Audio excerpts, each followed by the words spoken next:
Welcome to another Thoughts on Tech video, this time comparing the battery charge times on the GoPro Hero 9 Black and the DJI Osmo Action.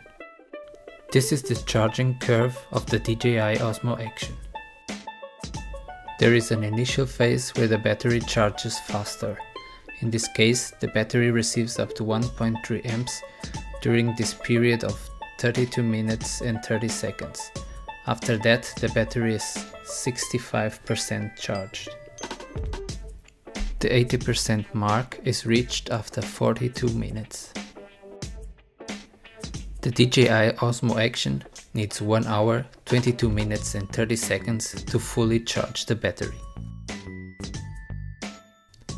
Now let's look at the curve for the GoPro Hero 9 Black.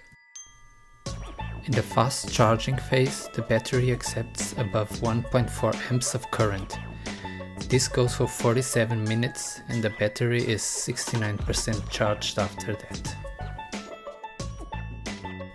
The 80% mark is reached in 55 minutes and 30 seconds. For a complete charge, the GoPro Hero 9 Black needs 2 hours and 8 minutes time. The battery on the Hero 9 Black has 32% more capacity than the one on the Osmo Action, but the GoPro needs 54% more time to fully charge, so the DJI Osmo Action is faster when recharging its batteries.